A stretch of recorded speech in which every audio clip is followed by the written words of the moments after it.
Like to call this meeting of the Lammersville Unified Board of Education to order at 7:02. Yes, I don't have to ask anyone to turn off their devices since no one is there. Would you please all join me in the Pledge of Allegiance? And Pledge allegiance to the flag of the United States of America and to the republic for which it stands, one nation, under God, indivisible, with liberty and justice for all. All right, roll call, please. Matthew Balzerini. here. Ann Bonilla. Here. Colin Clements. Here. Sharon Lampel. Here. David Pombo. Here. Ruxar Mohammed. Here. Sunita, check that. And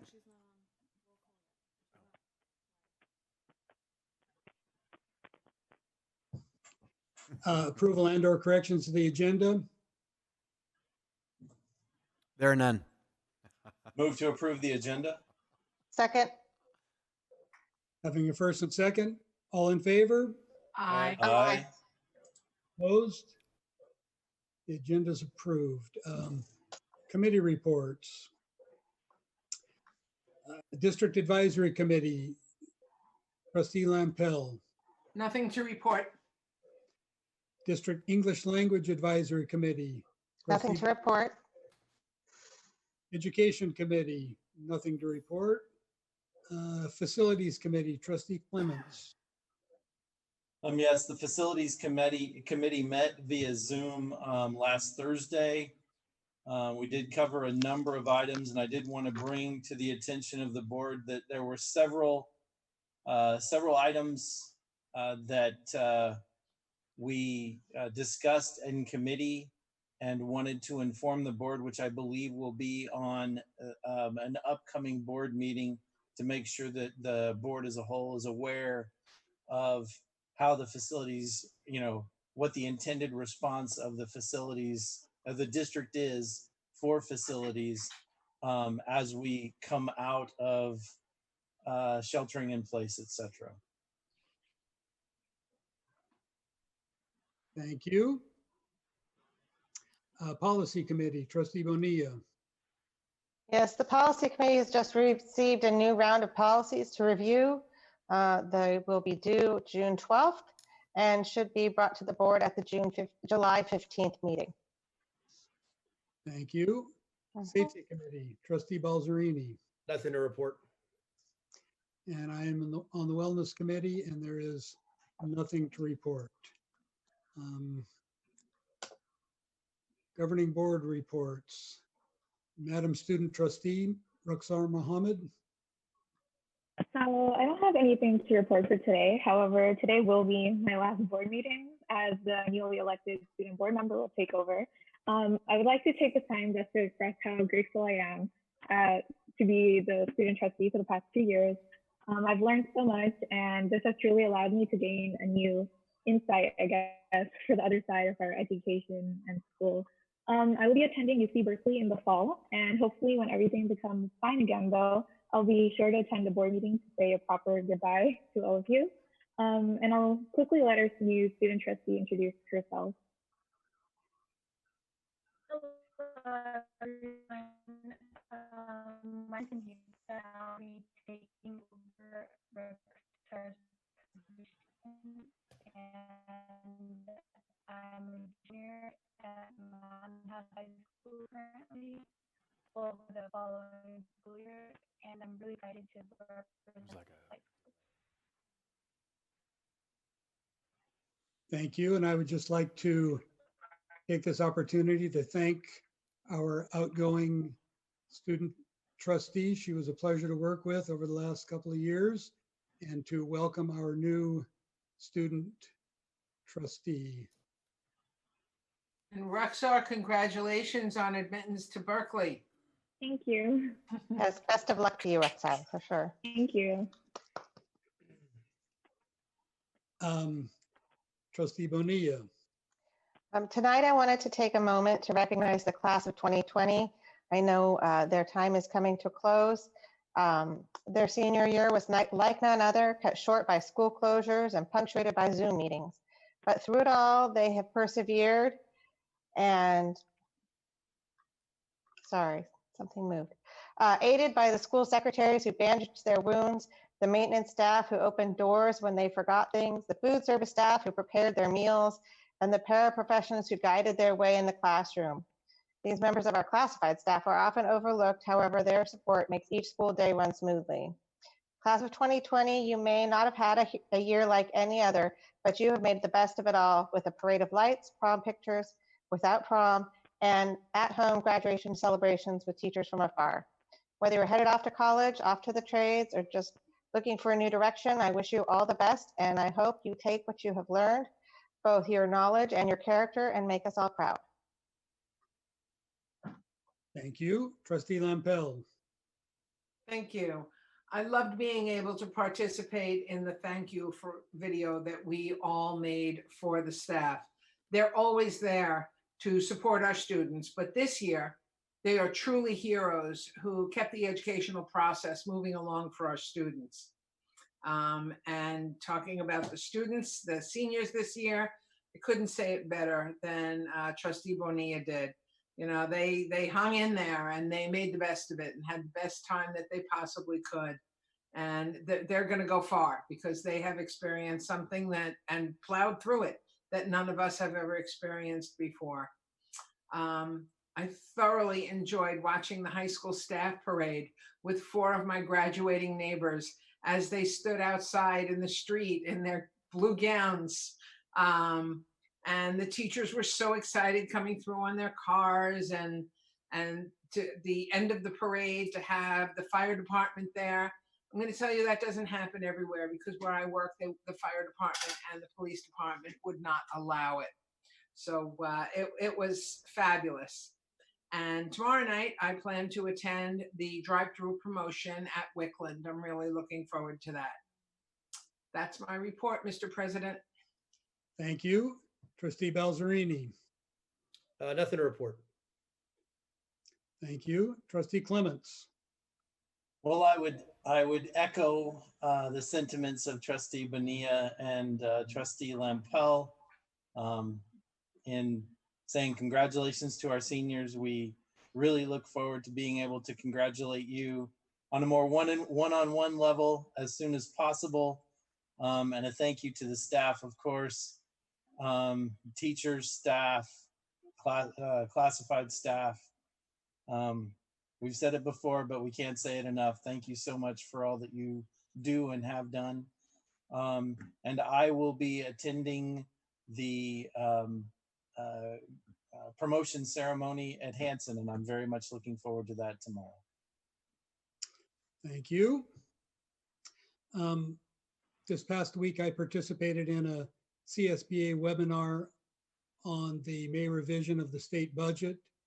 I'm very disheartened by the political posturing from both state and federal leaders when it comes to educational finance in this state. We need some real answers, and soon if we are going to make the necessary decisions to educate our students. And I would just like to also thank our teachers and staff, parents and students for soldiering through this difficult year that is coming to a close. I will be participating in the Altamont promotion tomorrow night and looking forward to it. Now, items 6, receiving of public comments. Because of the shelter-in-place order, there are no in-person public comments. Public comments may be submitted via the link in the agenda. Superintendent Nicholas, are there any public comment submissions? There are none. Thank you.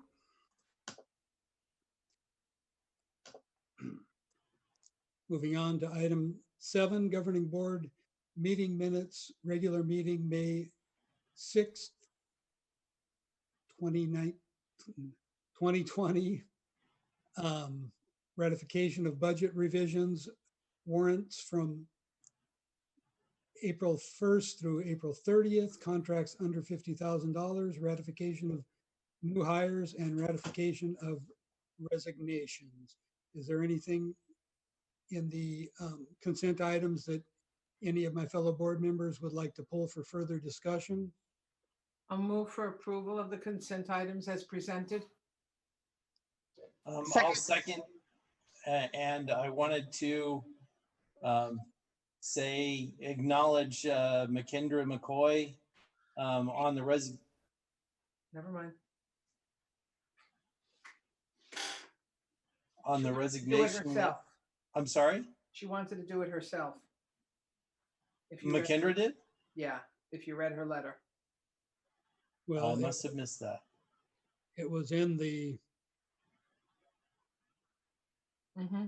Well, I will second Okay, that. yeah. all right, having a first and a second. Aye. Student Aye. preferential vote, Aye. all in favor, Aye. Aye. opposed? And now I believe trustee Lampel would like to welcome our new hires. We would like to welcome our hires to our Lammersville family.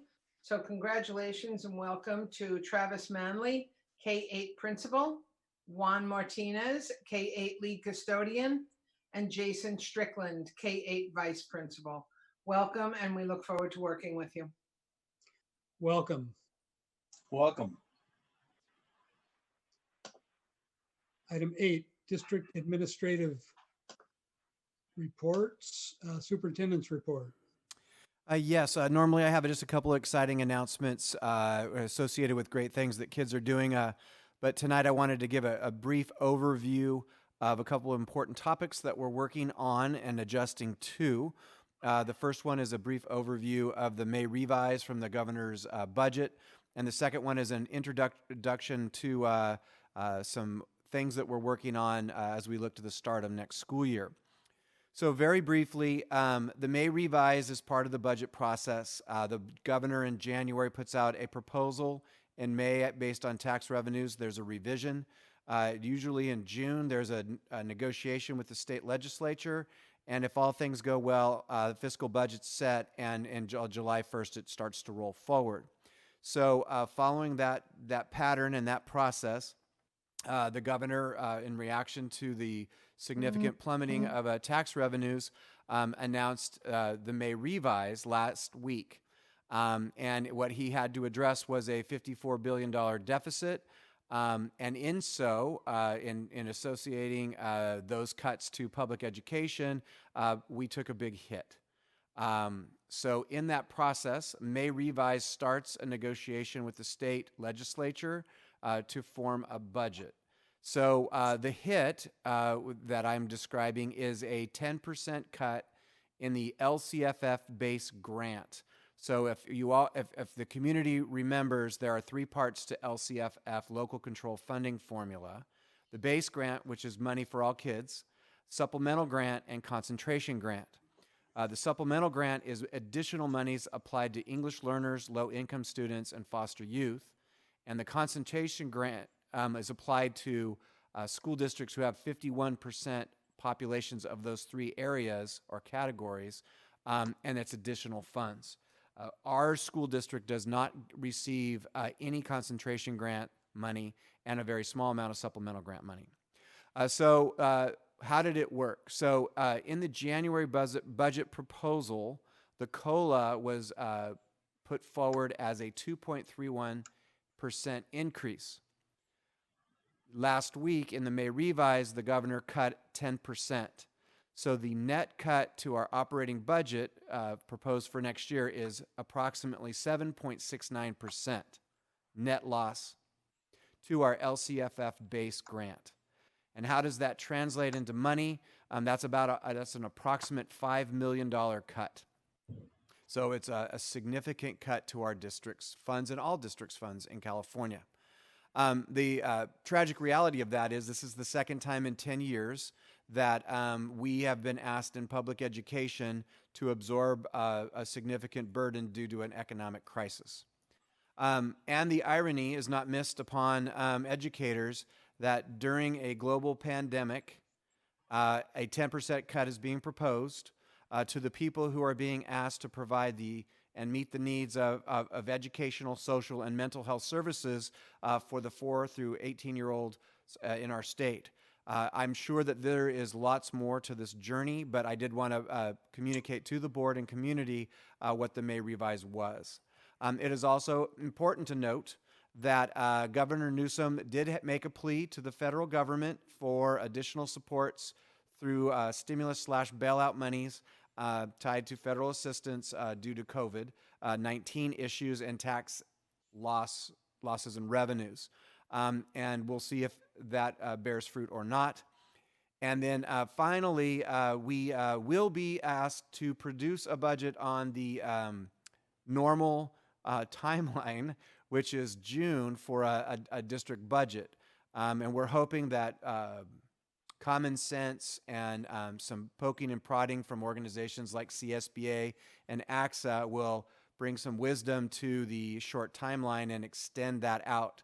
But if not, we will be forced to bring forward to the board an austerity-based budget based on those cuts. And we are hoping that we also get clear guidance on where the flexibilities in our budgeting process will be so that it doesn't come in the form of all program cuts and all layoffs. So right now, we're just adjusting to the fact of the revise. And I wanted to let the board know and the community know that if things don't change, a austerity-based budget will come forward to meet statutes in the Ed Code. Now, that's the bad news. The good news is our district is up to the challenge. We have an exceptional board, we have exceptional staff members, and we have an exceptional team. So everyone in the community needs to understand that 6,100 kids currently are enrolled in our district. By the time the summer ends, there'll be over 6,200 kids. We are prepared to educate everyone. And we are currently working on 3 models. There's an at-school model for TK 12 through 12th grade. A distance learning academy is being born right now for TK through 8th grade for families who have issues related to health and might need that form of learning. And we have plans to expand our already very successful online learning academy at our high school. So we are ready. We will be ready to roll, but we are putting together a plan that will be exceptional. Number 2, we have heard that regional and local area districts have put out that they are offering some variation of a charter type concept around online learning. And we want our community to know now as an introduction and soon a more specific plan that there will be no need to look elsewhere from our district. We're the highest performing district in the area and the region. And we are so because we provide 21st century learning. And my best example of that is where most districts struggle to transition into the distance learning model. We were ready, up, and going in 2 days. Our kids have been learning since the second day after we shut down. So if there is a concern out there, we want to assure our families, our community, and this board that there's leadership at the board level, at the district level, and amongst our teachers and staff, and all 6,200 kids in August 13 being the first day of school, will be ready to roll. And then finally, just a little couple of specifics. The regular school model will obviously be based on the best form of distance learning, logistics, and social distancing that we can provide at our school sites for large numbers of kids. Our Distance Learning Academy will be similar to what we've put forward, but it will, because it will be a year-long program, it will be more structured, have a standards focus, provide multiple learning modalities, and be interactive and use technology while kids learn from home.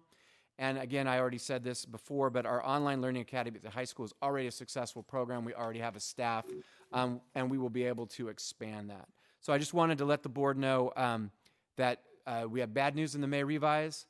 We hope that there's more money that comes forward for public education, both from the state and federal level. And we wanted to assure any concerned community members that we will have a plan, do have a plan, and that plan will be exceptional like the program we provide to all of our students. And that's my report. Do you think there's you. any chance that the feds are going to come up with any money to help fill that gap? Because I'm hearing rumblings about that, but then I hear that, no, that's not going to happen, especially in California, because the president hates California. I don't know. Gavin's playing nice, though. He is playing nice. I said I heard. What I can do based on the reading that I've done, because I do check this every day regularly, a bipartisan Senate bill was introduced for a $500 billion state and city bailout / stimulus. There's a lot of kabuki theater in Washington, D.C. right now. And so we're monitoring that, but there's the state budget process, and I'm going to imagine that organizations like AXA and CSBA, are saying, you guys got to be kidding me. So we'll see how that goes. I was just wondering if any of those power organizations had heard anything yet, but I guess not. Okay. Thank you. Item B, district enrollment report. Dr. Nicholas? Yes, we reported 6,089 students, but I can tell you as of today, it's 6,104. Thank you. Item C, district maintenance and operations report. It's my pleasure to introduce Mr. Thor Harrison. Thank you.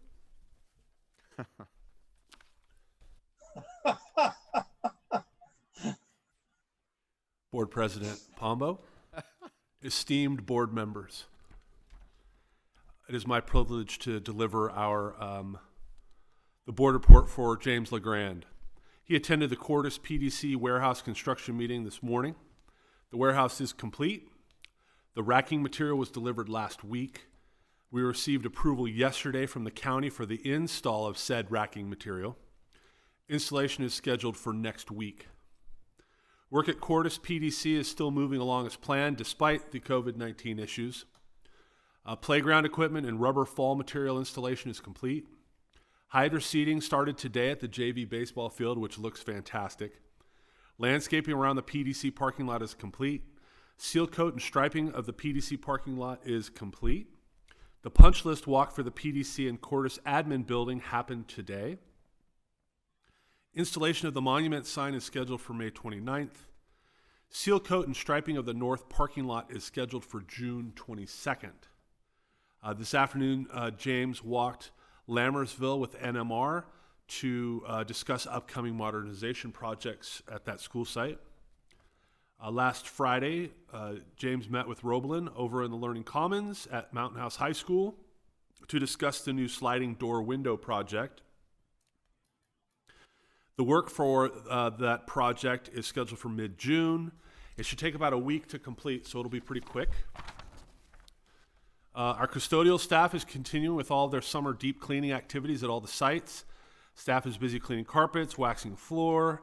Aria and Cartier are out at the sites daily checking progress and quality of work and training. Weekly reports are being sent to the maintenance operation office every Friday. The maintenance staff have been focusing on completing work orders. Our work orders have gone down greatly. James attended the facilities committee meeting last Thursday, updated the committee on potential solar program that we've been working on for some months.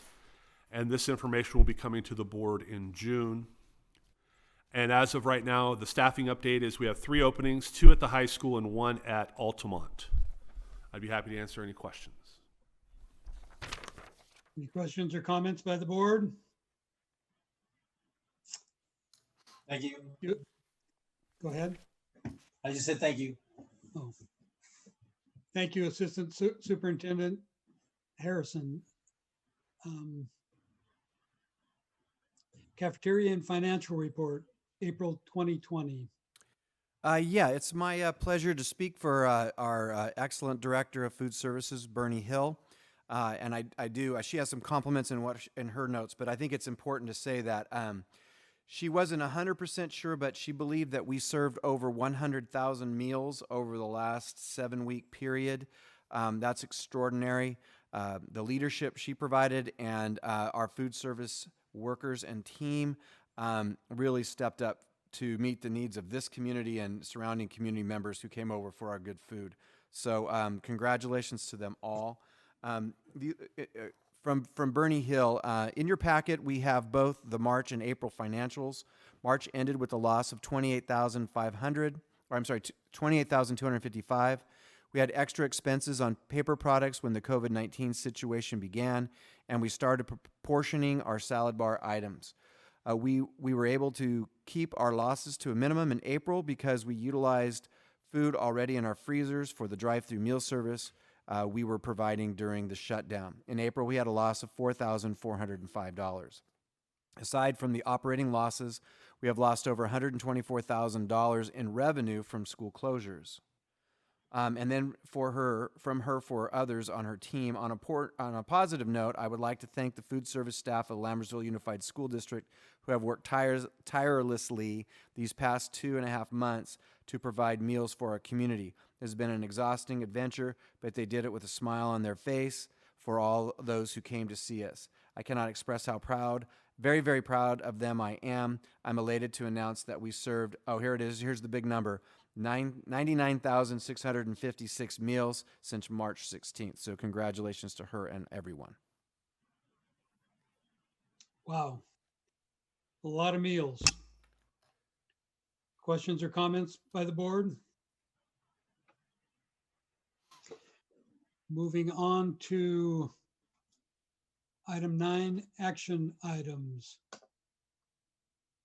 Item A, consider approval of 2020-2021 inter-district transfer requests. I'm assuming there's no staff report. Do I have a motion?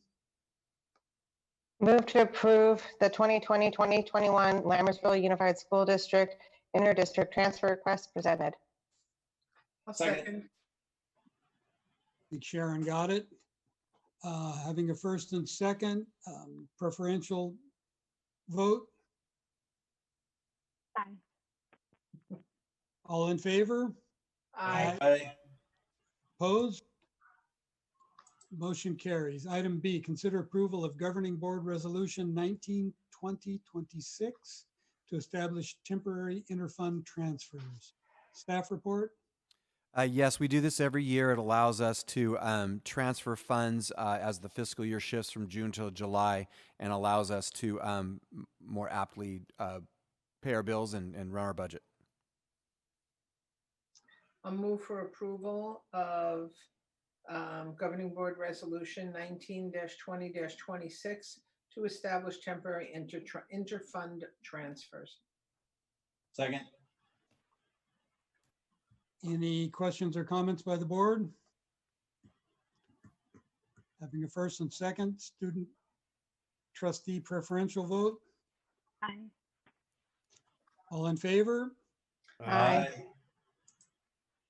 All opposed? Motion carries. It's a Roll call, resolution. please. Matthew Balzerini, Aye. Colin Clements, Aye. Sharon Lampel, Aye. Ann Benia, Aye. David Pombo, Aye. Item C, consider approval of Governing Board Resolution 19-2027 to provide the Governor's Office of Emergency Services for all matters pertaining to such state disaster assistance for and assurances and agreements required. Staff report? Yes, this is our formal process to apply for funds that might be made available as a result of COVID-19. We are looking to recoup possibly some technology and other technology monies and anything else we can get on the list that might help support our budget. Oh, and I need to report that there was a typo in the resolution and you have an updated version of that. So when we vote for that, will have to be the updated version. So I move to approve the Governing Board Resolution 19-20-27 as amended to provide to the Governor's Office of Emergency Services for all matters pertaining to such state disaster assistance and the assurances and agreements required. I'll second. Questions or comments by the board? Having a first and second, student preferential vote. Aye. All in favor? Aye. Aye. Opposed? Motion carries. Roll call, please. Matthew Balzerini, Aye. Colin Clements, Aye. Ann Benia, Aye. Sharon Lempel, Aye. David Pombo. Aye.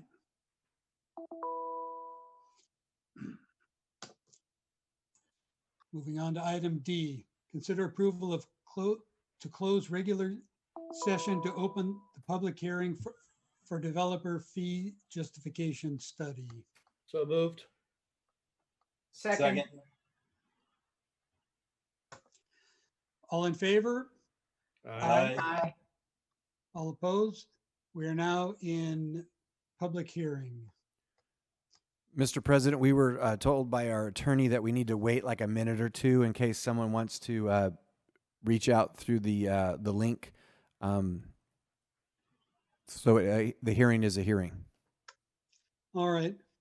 That will give me a moment to see if I can get my computer back hooked up. I should take this time to apologize to anyone watching because I've been trying to hold my phone up to record my likeness and speak and run the meeting and try to get my internet reconnected, and it's been challenging, and I'm sure people are tired of looking up my nose on my phone camera, but it's the only way I could hold it and not be in my way for anything else.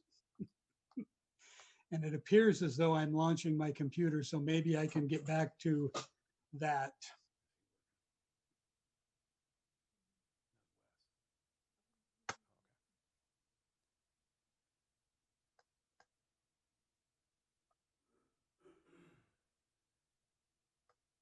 Mr. President, it appears that no one has chosen to join the public hearing at this point. All right. Can someone let me back into the meeting on my computer?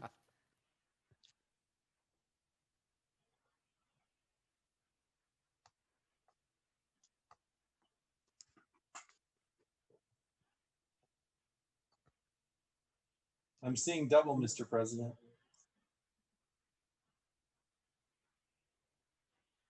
He's on mute. Connecting.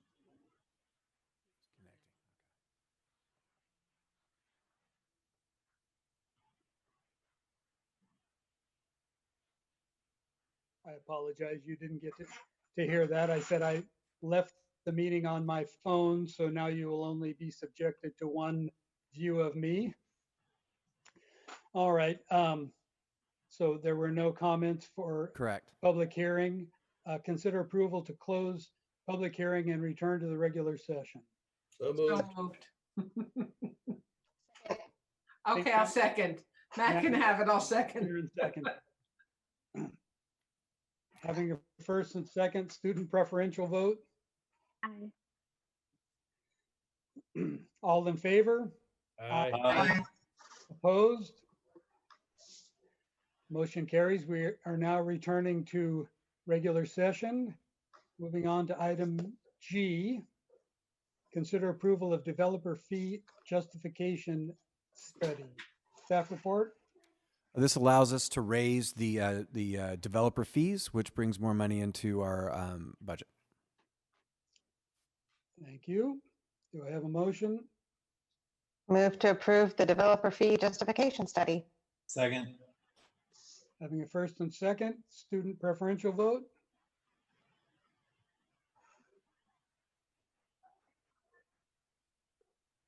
Can you hear me, Ruxar? I think she froze. Aye. Yeah. Okay, all in favor? Aye. Aye. Aye. Opposed? Motion carries. Item H, consider approval of governing board resolution 19-20-28 adopting and implementing an increase in level 1 developer fees levied on residential development and levying fees on commercial and industrial development to fund the construction and reconstruction of school facilities. Staff report. We recommend approval. Thank you. Do I have a motion? Move to approve Governing Board Resolution 19-20-28, adopting and implementing an increase in level 1 developer fees levied on residential development and levying fees on commercial and industrial development to fund the construction and reconstruction of school facilities. I'll second. Thank you. Having a first and second. Student preferential vote. Aye. Any further discussion by the board? All in favor? Aye. Aye. Aye. Opposed? Motion carries. Roll call, please.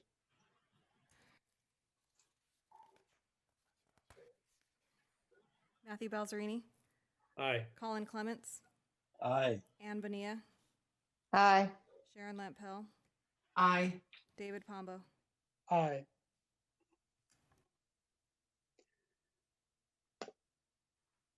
Item I, consider approval of revised classified job descriptions and salary effective June 1st, 2020. Staff report.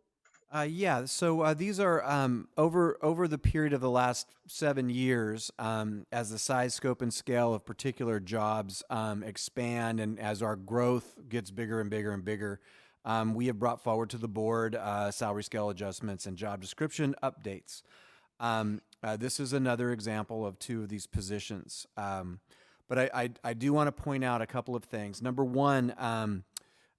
We have an excellent relationship with our CSEA team here in Lammersville, in particular with President Erica Smith-Payne. And she has always worked very well with us, and we want to thank her for her efforts in that cause.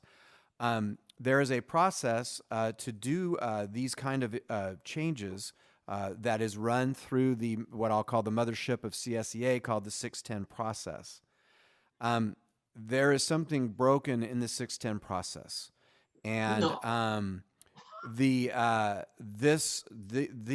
benefit of this decision, which was made at the end of the 18-19 school year, should have already happened. So I've directed our director of HR, Mr. Ted Miller, to work with the field rep from CSEA and establish some different protocols for the 610 process in a more expeditious manner, so that the CSEA representatives and our own employees can benefit from decisions such as improvements to job descriptions and salary schedules based on the increased size, scope, and scale of people's work. But I do want to thank Erica for her hard work. She's always amenable and very positive human being, and we really appreciate her professionalism. So with that said, we strongly recommend the approval of these amendments. So I will move for approval of the revised CSEA classified job description and salary effective June 1st, 2020 for the payroll benefits specialist and personnel technician. Second. Having a first and second. Student preferential vote. Aye. Any questions or comments by the board? I told the superintendent I wouldn't comment, but I lied. I just want to say that it's refreshing to see that we are supporting our classified staff who so often get forgotten. And these are 2 very highly responsible positions. And to see us reclassifying them and paying them closer to the industry standard and what these people should be earning, it's a good thing. So I'm glad to see the district working on this kind of stuff. And I will say the only reason that I support this is because I know the length of time that this has been going on, but this is really bad timing. It is bad timing. Yeah. Yep. All right, with that said, all in favor? Aye. Aye. Aye. Aye. Opposed? Motion carries. Item J, consider approval of Governing Board Resolution 192029 for employee appreciation. Staff report? Yes, this is a way for the board to express the appreciation that you express in your board reports through a board resolution for employee appreciation. And my screen just left me. Thank you. Well, I'll just Do I have a quickly add, motion? I'm glad to see that this is coming through just because I've heard so many other districts have done it. So I'm glad that we're doing this. Yeah.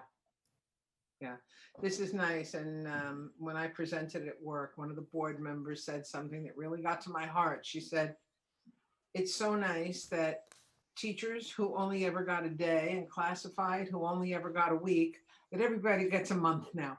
And isn't that nice? So, Well, oh, wait. I would just like to say that although all of the board members have thanked our teachers and staff on numerous occasions during board reports, it's nice to see something memorialized in writing for our teachers and staff. Mhm. Do I have a motion? I will move to approve Governing Board Resolution 19-20-29 for employee appreciation and echo the sentiments of my fellow board member. Thank you very much to teachers and staff once again. And I'll second. Thank you. Having a first and second, student preferential vote. Aye. All in favor? Aye. Aye. Opposed? Motion carries. Roll call, please. Matthew Balzerini, Aye. Colin Clements, Aye. Sharon Lampel, Aye. Ann Benia, Aye. David Pombo. Aye. Moving on to item 10, information and discussion items. Evelyn Costa Elementary School project status. Yeah, I'd like to introduce our Staff architect, report? Wes King, who's going to make a And Rex just video. magically appears. Believe me, there's like magic happening behind here because at one point he got dropped. So Wes has a very nice video representation of the work they're doing at NMR.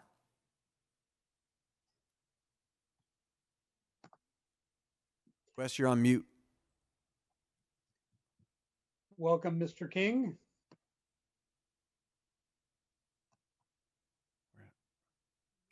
I think his sound is on the phone and that's what's muted.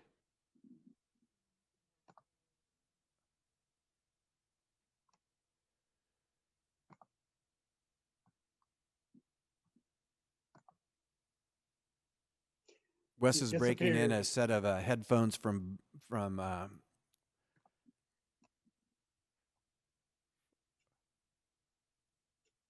don't know if he's having trouble because he's logged in twice.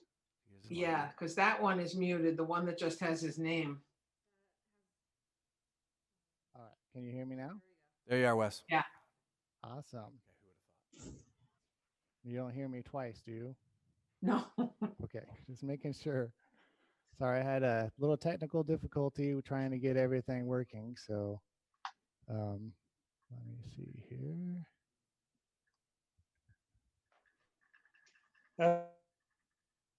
That's okay. We know the feeling. Exactly. I'm going to share. Oh, it says, no, it says the host disabled participant screen sharing. I need to be able to share my screen.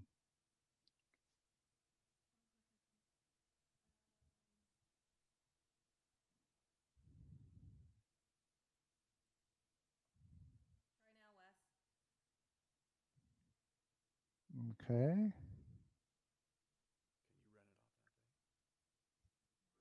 There we go.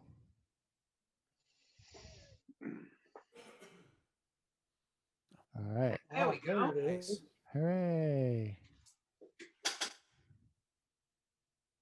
Oops. All right. You should see, I think I see what you see. You just see the cover sheet of my PowerPoint, right? Just making sure. Yes, with Okay. 5 pictures. Yep. Perfect. Okay. So just wanted to walk you through our exciting project here. Um, happy to be in front of you again to show you the progress so far on Costa Elementary School. And so we'll just get right into it. Gotta figure out why it's not working here.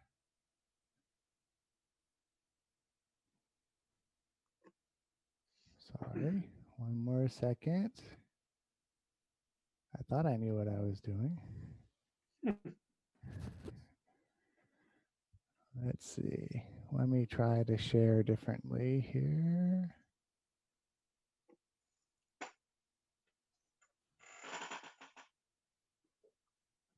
For some reason, let me just check one thing. Hold, please.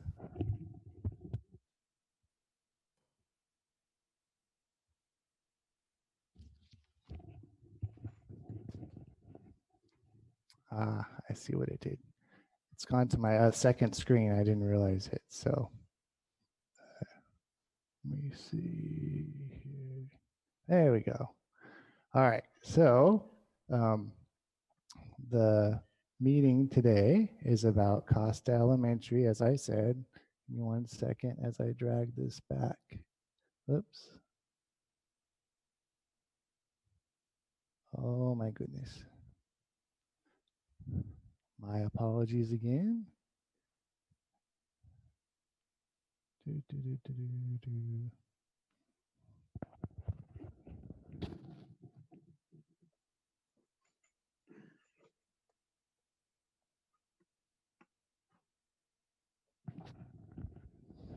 So it's on the other screen where I can't see it. So I apologize. Yeah, would you please? Might be easier. That way I can see it again. I don't know why I can't get it to drag back to my original screen where I had it when we started. So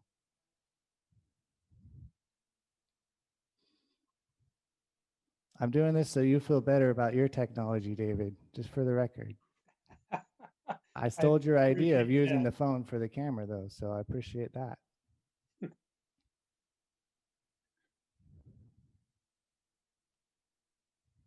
All right, you can go to the next slide, Here please, it is Noel. again. All right, so just a refresher, the site is a little bigger than our typical sites, 18 acres, and we're trying to fit on there cricket, soccer, softball, baseball, etc. Kindergarten and elementary level play areas, the typical 4 square courts, basketball courts, the drop-off lane, and then the parking spots. And then the buildings, we're going to try to house up to 900 students, 31 classrooms, music, science, special ed, multi-use, cafeteria, and the kitchen. Again, that's the first time we're doing a separate cafeteria. And then the library with the maker space, and then of course admin and staff areas. So today I'm going to briefly go through the site, the different buildings, the 4 buildings, and then show you the look of the design that we're attempting to provide for you. Okay, next please, Noel.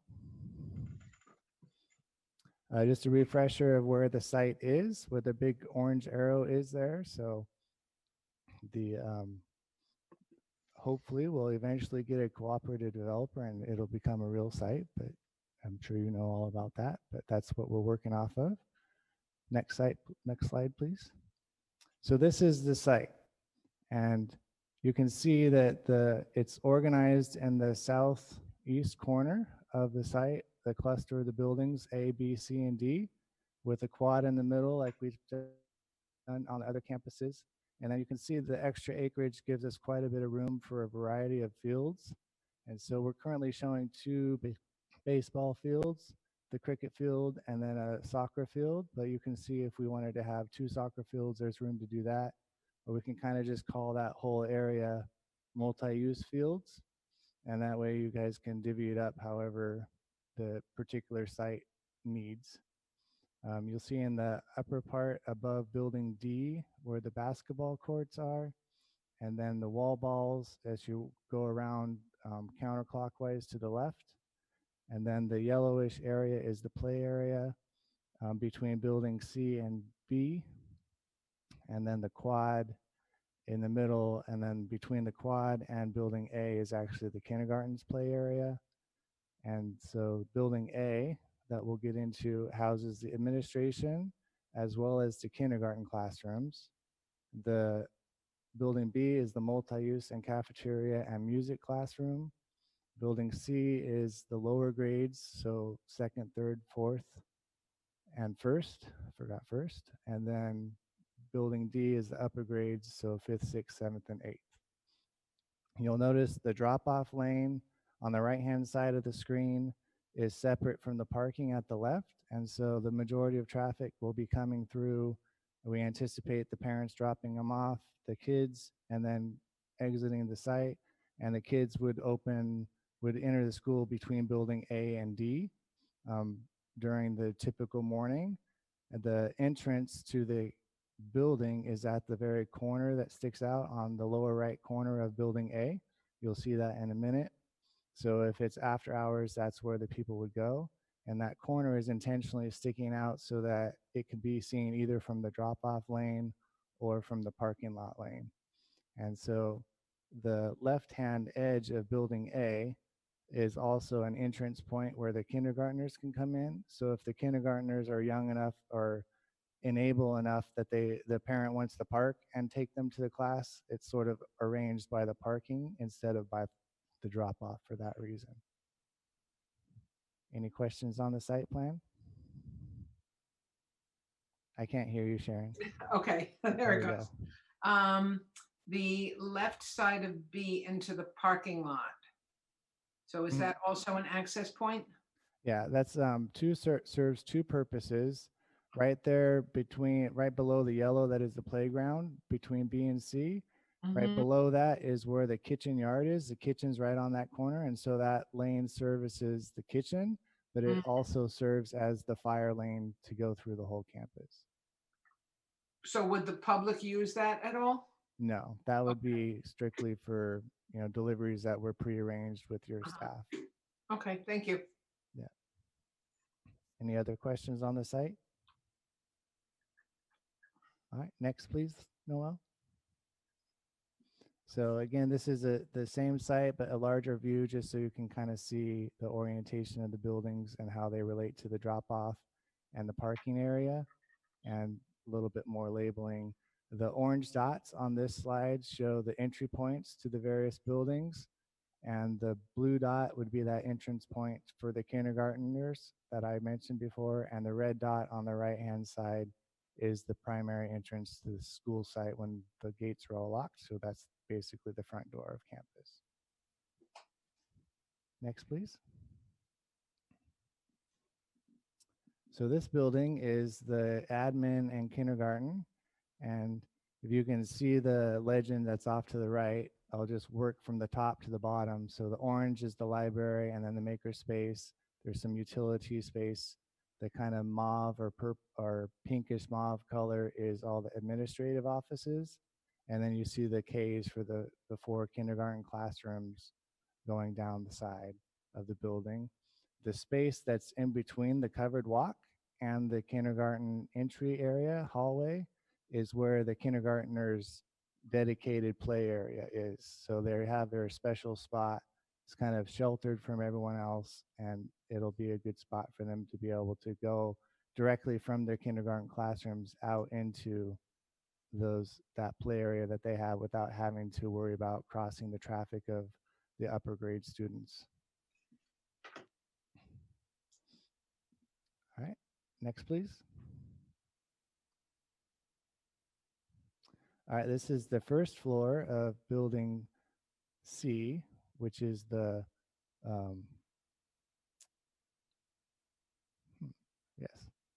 This is the lower grade classroom building. You can see the classrooms around the perimeter, and then the two entries with the stairways that go up to the second floor, elevator, and the green spots in the middle are the core, what I call the core, which is your services. So those would be the restrooms for the students. And then the restroom for the staff is the other green spots that are closer to the classrooms. Next, please.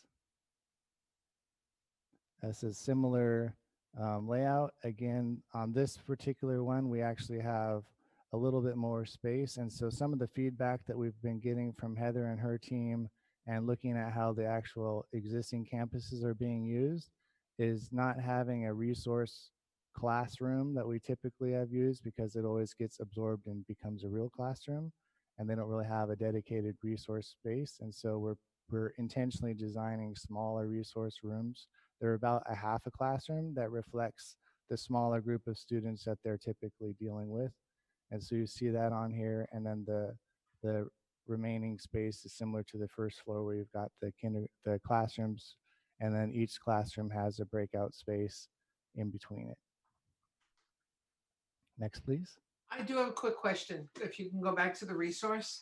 Sure. So considering what we're facing with COVID-19 and having to deal with social distance, will this wall between these two half classroom resource rooms be removable? Because we might very well need those two to become one if we have to have fewer kids per classroom. Yeah, I could certainly see that point. COVID-19 needs to be a wake-up call for us, that something could and probably will happen in the future that's similar to what we're going through now. Yeah, certainly we could make that way. We can make it so it's removable. We use a product now which is called Skyfold, which is similar to the wall that you guys have in the boardroom that divides it up, but it's more, the acoustics of it are better, and it actually folds up into the ceiling. And so it completely out of the way. You don't have that side pocket that it folds into. So we could set that up with that layout so that it gives you that flexibility either way. Okay. Thank you. Yep. Next, please. This is the upper grade classroom building. The first floor, you'll notice it's got the special ed, and it has a classroom called Flex because we just have extra room for another classroom. So we might as well fill up the space. The layout is the same other than that. The breakout spaces between classrooms, and then the stairways that go up to the second floor from each of the entries. Next, please. This is the same thing again, except for, of course, at the upper grades, we need a science room. So the science room takes up a bigger chunk of floor space. And so you see that reflected towards the top. And then we've got the resource room again with some of the remaining space, since the science room kind of took up the chunk of the overall floor area. So one thing I wanted to just put a bug in your ears about, that this particular layout and these building plans don't address, that's something that has come up on past projects, and I wanted to get your thoughts and feedback on, is the Hanson project, for example, has exterior doors to the restrooms, and Cordis will also have different configurations. But if the public is allowed access to the fields and you feel you need to provide them access to restrooms when they're in the fields, these layouts don't currently provide that, because all the restrooms are accessed from inside the building. So is that something that we should try to accommodate, in your opinion? I'm not sure. We discussed this in the in different settings vis-a-vis safety, and is a argument to be made that limiting outside access to the restrooms into the buildings is preferable, because it was brought up at Hanson Elementary that you lock down all the doors, but the doors into the restrooms from the outside remain unlocked. Yeah. Yeah, they might get forgotten, if you will. Yeah. We haven't seen the cafeteria building, but I'm thinking that maybe, since that's a separate entity from all the classrooms, that we could put the bathrooms with public access into the cafeteria building. You're right. They are accessible from the outside, but they're accessible from the outside on the courtyard side of the campus. And so traditionally, we would want them outside of that courtyard if that's something that we really want to make accessible to the fields that are kind of on the outer perimeter of campus. So I'll show you that in a sec, but that's probably another idea that we could follow up on. So can you go back down to the first floor of this building? One page up, please, Noel. Okay, so what, I'm looking up at the top, the 5th grade. So where would be outside the campus? So the top of this building top. would be towards the basketball hoops and the fields. Okay, and Mhm. what's the orange area? It's the breakout space, the teacher breakout space or teacher prep space between the two classrooms. So each one is shared. Okay, Mhm. so, oh yeah, so you wouldn't want the bathroom on the other side because then the kids would have to go through the teacher prep room. Correct. Okay. Yeah. Never mind that idea. Okay. Down to the next slide, please, Noel. So this is the multi-use cafeteria building. One thing that we could certainly do is put some restrooms sort of on the back of the kitchen or the left side of the kitchen that would be facing out towards the soccer fields that you saw on the site plan. There's outdoor dining. It's very light. If you can see that dashed line there, it kind of shows the overhang of the outdoor dining area. It's similar to what they have at Mountain House High School. Mhm. And so we don't have a separate shade structure on this project. We have incorporated that square footage into that outdoor dining space. And then where it says campus entry, that's the entry that most students and teachers would come through during the day. That is the 2 bathrooms on either side. And we wanted to put the bathrooms central so they could be used both from the cafeteria during the day by the students as well as by the public for events in the multi-use space during the day or evenings. And then the music room, you can see underneath that is adjacent, so they have reasonably easy access to go through the multi-use and over to the stage. And then there's a public entry. So if you guys do a facilities agreement and someone's using the building outside of office hours, as it were, that would be the entry that they would go in, would be outside of the fence line, if you will. Mhm. All right. So would there be a way, so these 2 bathrooms on the right side, just below the outdoor dining, Mm-hmm. would those would be right next to where outdoor activities would be for outside groups? They face the courtyard, so Uh-huh. the area between all 4 buildings. So if you want to secure the courtyard, you wouldn't be able to let the Oh, public access them.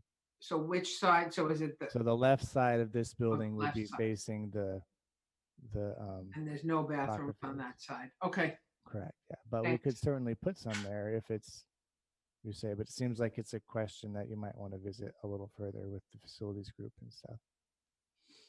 Okay. Next, please, Noel. So here's a couple images of what it looks like. The top left image is sort of from the southeast corner of the site. Looking up, you see the admin main entrance is that corner element. The kindergartners going to the left, kindergarten classrooms are to the left of that, and the library and makerspace are to the right of that. And you see the 2 classroom buildings beyond, and the multi-use to the far left.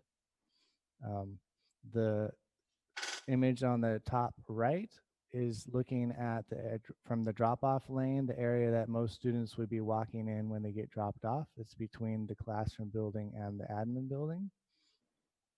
The bottom left is looking at the 2 classroom buildings in the foreground, the admin building in the background, and then on the background on the right-hand side is the multi-use.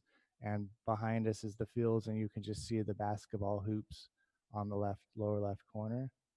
And then the lower right-hand picture is just a snapshot of the kindergarten area. That would be the kindergarten entrance from the parking lot if you guys wanted to let them come in that way instead of through the administrative office. And then you see their purple is their play area. would have the playground equipment there. And then there's a little bit further to the right of that would be where they have some grass and stuff to play on, as well as the rubberized turf to play on. Next, please. So a couple more images. Again, these are the previous images were kind of up from the bird's eye view. These images are all more down at eye level. And so the top left image is, again, the drop-off lane and looking at what the students would be walking into from getting dropped off to walk into the school, with the admin building on the left and one of the classroom buildings on the right. The top right image is the entrance to the parking lot that is next to the kindergarten classrooms. And you see the kindergarten classrooms in the beiges color. And then on the right-hand side of that picture, you see the main entry to the campus with the admin area. The bottom left is the view if you were looking from the fields between the two classroom buildings. And then the bottom right is, again, looking at the two classroom buildings, but from the courtyard side. So you can see the vernacular is a little bit Hanson, a little bit Cordis, I would say, with some pitched roofs, some flat roofs, some two-story pieces, some single-story pieces.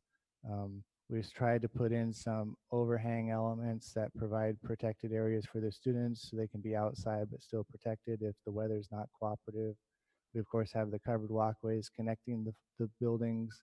And as I pointed out before, we've got that covered walkway kind of separating the kindergartners from the rest of the student population, so they have their own little zone. So Noelle, if you can give me control again, I'm going to show the video.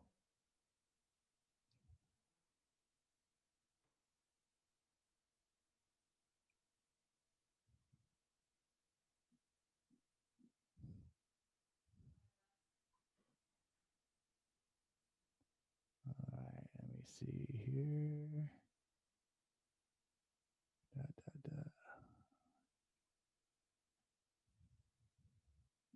Are you seeing it yet?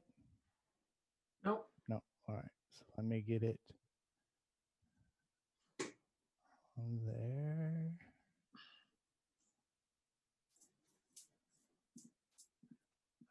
Find the share button. There it is.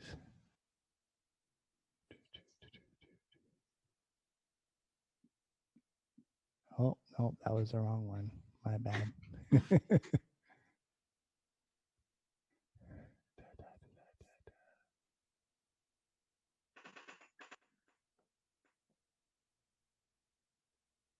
Interesting. It's not on here.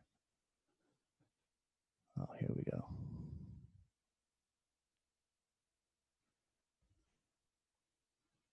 Nope, you're still not seeing it. Let me figure this out. Well, at least now we see your menu. I know, I'm trying to do something with it. Let's see here.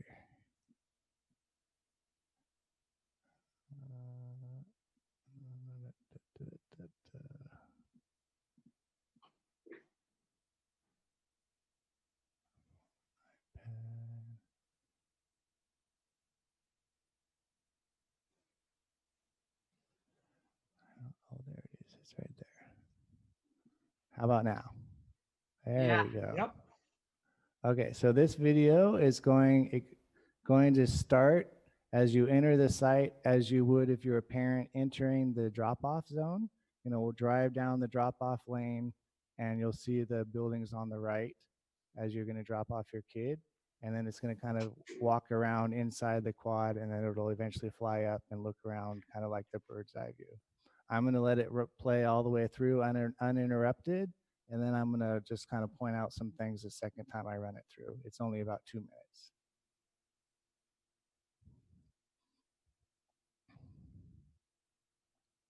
So again, at this point in the design, we haven't picked actual materials, but the form and the shapes of the buildings is what we're looking at.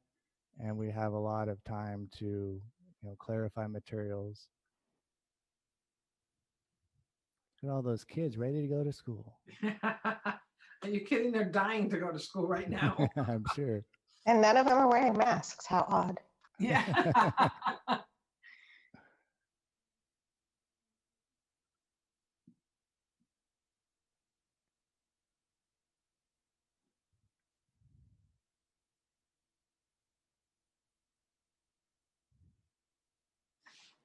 So it is a little bit fast, so that's why I said I'll pause it and go through it a little bit later. That's the kindergarten area that I mentioned before. So then we're out at the parking lot side now. And that's again the admin entrance, kindergarten wing.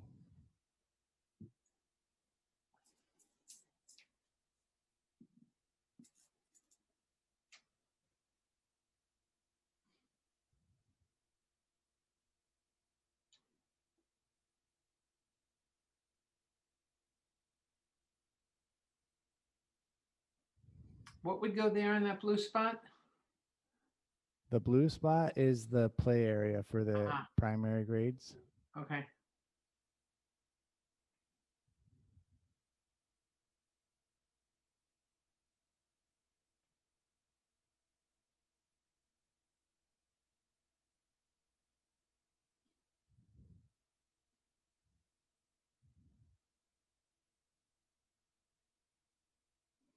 All right, so just want to point out a couple of things. So give me 1 minute to just pause it at a couple spots. So as I said, we're walking in from the drive lane where you're going to be at the drop off. So it's a very long parent drop off area. So there's plenty of room for people to get in there. This would be again where we envision most students entering the campus during the morning and leaving in the evening. This is the primary administration entrance, the office, if you will. The curved element is the library and makerspace.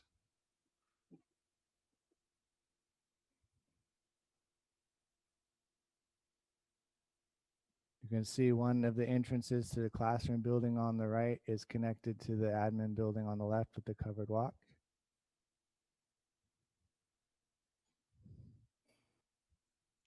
This is looking back at the admin building with the covered walk that continues around, and the kindergartners are beyond.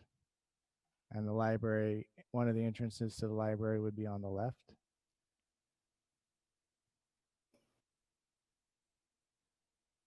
The materials that you see are just reflective of we would have a different material to separate the building into different components, but not necessarily the materials that we would pick in the end. So you can kind of see the whole classroom building. They're mirror images of each other. So this, can you see my cursor moving around? Yeah. Yes. Okay. This tower element matches the one on the opposite building, and they're connected with a covered walk. And you can just see this overhang element that goes out towards the play fields and towards the basketball. So there's a place to stand out there if it's raining and whatnot. Mm-hmm. And then back again. This is the hallway to the admin building. At where the inside of that corner is the entrance to the admin building. And then the kindergarten play area, separately fenced, is on the right-hand side here. Oh, you just went through a fence. You didn't even know you had that power, huh? So this is, obviously it's fenced so that it's secure, but this is the entrance for the kindergartners that the parents are parking and dropping off. Yeah. Sorry, I think I keep putting my hand in front of my camera as I point at my screen, so apologies. So that kindergarten play area, that's right outside the main office? It's actually not right outside the main office. The main office is on this side of the building. Okay. And the back side of the building admin part is actually the staff room and staff break room. So that's what it's really next to. I wanted that in the back so that the staff could have easier access to it. Yeah.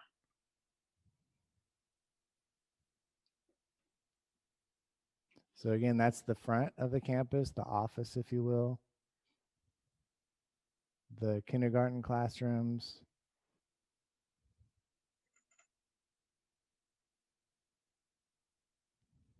This would be the public entry of the multi-use in front of the fence. And then this tall part here is the campus entrance that the covered walkway goes to that we talked about that has the bathrooms on either side of it.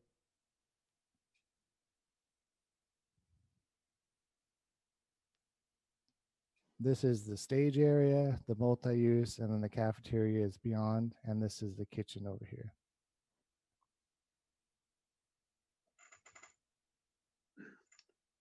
What is the center lower screen right now? The lower part of that building behind the kitchen, what is that? I'm going to back up just 1 second. It's behind that big tree, or it was. You mean this area? Yeah, that area there. So this is the back entrance to the multi-use because we're required to have 4 exits out of the multi-use. And so there's an exit right here and an exit right there. Those would just be exit only. They wouldn't really be used daily for in and out. They could be if you want to let kids come out there, but that crosses the lane that is the drop off for the kitchen. So they should be going out this way. Is that entire square lower roof just over the entrance? This piece right here is the entrance on the left as you're looking at it. And then on the right hand side is actually the ramp that takes you up to the stage. Oh, And then this is the stage. because when we were looking at it before, you were talking about bathrooms. I thought that square was there, but it didn't have any label on it. And I thought that might be a good place to put a couple of I small see. bathrooms that would have access from the outside of the quad, from the backside of that building. Yeah, I think this back area is definitely a logical place to do it. I don't know exactly how we could reconfigure some of the plan in that area to make that fit if that's what you guys decide you want. I'm not sure if it's something we need to do or not. I was just thinking that might be a good spot for it. Okay. So Wes, this area on the right, is that just a high ceiling or is that actually some sort of outdoor patio? Area on the right. Go back a little bit. It just yeah. disappeared. No, not that far. Okay, let it play. Right on that shot that you were with David. Okay. Right, start that right there. On the right, it's brown on the side, and This? it's white. Well, yeah, but it moved. No, not that. Further to the Around right? the corner from that, Around the corner from that. Over here. To the the right. other corner. The right. The Oh, other right. Your other right. I got it. Okay. There's a brown Right there. curved You see wall with it's a, curved brown? Oh, right And then there. it looks like some kind of patio area. Is that just a high ceiling? Right Or in is here. that usable? No, up. Oh, up, above. right there. Above. Oh, you had it. Right there. Right there. Yes. That's just a roof. Oh, okay. So this straight line is the actual multi-use. And then this is a pop out that's actually storage for all your chairs and tables and stuff, similar to the way Hanson has the storage kind of tucked in that curved part at the front of it. Uh-huh. That's what that is storage. storage for the multi-use room. Correct. For equipment and for balls and stuff like that. So again, we've got the 2 buildings connected with the covered walk with the entrance on the classroom building. And then a little overhang element on this side for some protection for the students.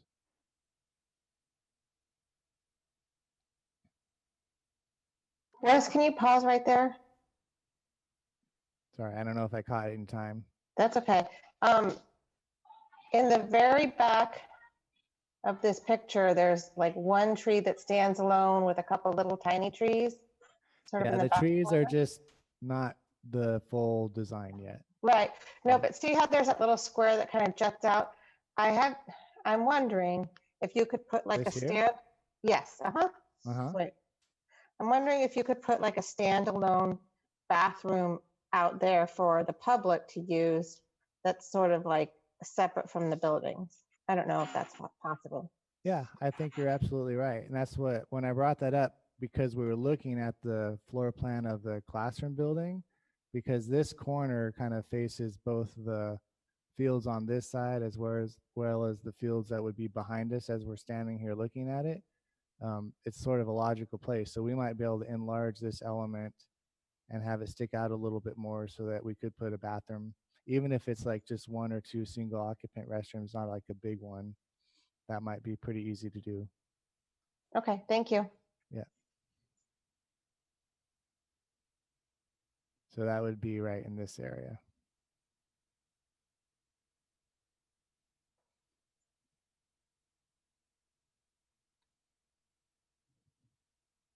So again, this would be the kind of primary area that the students would be going out to the fields, would be out through here. So we have that kind of developed very similar to the way it works with Hanson between the two-story classroom buildings.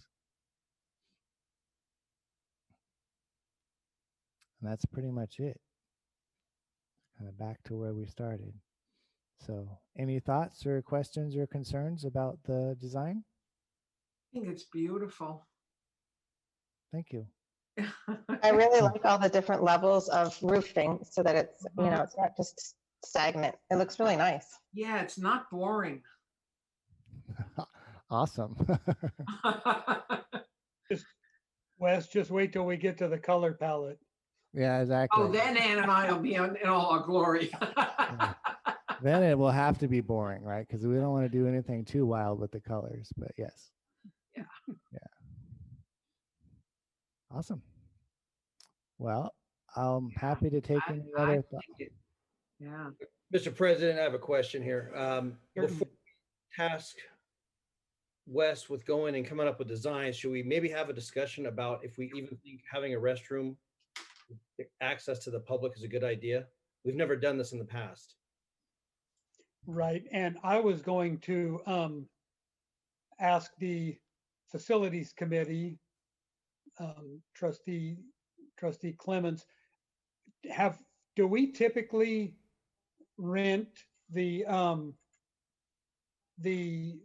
restrooms to people that use the soccer fields or other outdoor fields, or is that not a common occurrence? No, according to Mr. Harrison, we are not doing that. That came from prior discussions at the facilities committee meeting where we're worried about vandalism and safety. No one can ensure safety in those bathrooms. We're asking for problems. Right. So maybe it's better that we don't even worry about having restrooms that are accessible to the public, since we're not really renting restroom facilities along with the fields in any case. Unless there's a change of heart by the board, but we've had this conversation before. Yeah, we did. I know we had the conversation about vandalism and user safety, and also the fact that, you know, if somebody rents a field for football practice, it's one thing. If they rent a restroom, we have to have custodial and all of that tied to it. Yes. All right, well, I would say that it sounds like it's a logical thing not to include, but if that changes for some reason in the future, I don't think it would be a huge deal to add that on in either of the areas of the buildings that we've discussed tonight. So. And what did the rest of the board think about that movable wall? Did you like the idea? Did you not like the idea? I'm just worried about the future. This COVID-19 thing caught us all off guard, and what's going to happen in the future, we don't know. So I think I like the idea of a flexible wall. And I did. to be pragmatic, although the idea of having half rooms was to keep them from becoming classrooms. Yeah. In the future, we may need it to be a classroom, even if it's not Exactly. for social distancing, even just to have room for another classroom full of kids rather than 2 half classrooms full of kids. Yeah. Yeah. Yeah. So- I mean, if we opened up school today, we had rooms like that, we would need to open up that wall and have another classroom. just for social distancing. The only thing I'll say is that if we're going to do something like that, we need to be assured that there will be a sound barrier between those rooms if we're using it as two separate rooms, because I went to a high school with no walls and it was awful. Oh, the no walls thing doesn't work. Yeah, so it would be, as I mentioned before, it's a skyfold wall, and you guys haven't seen it yet, but I have seen it in practice, and there's actually two of them dividing up the PDC training rooms, and the whole reason that we use them, and Kirk can attest that they're expensive, but they're worth it because they will isolate the sound, and they're also easy for your facility staff to operate because they're just motorized. They just zip right up into the ceiling. So, And I remember, will- when that wall That's is a great idea. closed, it's not a full classroom. It's just resource. It's small group support. yeah, There shouldn't be 20 to 30 kids in there. exactly. Wes, Yeah. would we be able to claim that space with the curtain as a classroom space for DSA funding? Yeah, I think that's actually another valid point, Kirk, is that we could, if we show it as in its open condition. I think that seals the deal right there. Yes. Yeah. I would agree with that, Colin. Yeah, for sure. And I would like to piggyback on Trustee Balzerini's remark about the noise. I know I've been in CSBA conference rooms that had flimsy walls separating the rooms, Mhm. and the noise from one room to the other was almost such that neither session was doable. Oh, wow. Yeah. So I think if we're going to have something separating a room like that into two, we definitely want to have soundproof quality in the separator. Okay. Yeah. For sure. And I trust Wes's assessment on that. He knows what we're looking for, to have that wall closed, small group instruction, supporting kids who need extra support, so you can't hear the other side. Yeah. Maybe 7 to 10 kids. Is that the norm for Resource Ann? I think they said 12 and 1 point is what I heard was kind of the max. Yeah, that'd be about right. Mhm. Okay. All right. I know I went longer than my 15 minutes that I told Noel I would be, so I probably better get off my turn. No, this here. is So, this is really nice. Thank you, Wes. you're very welcome. Thank you. Thank you all.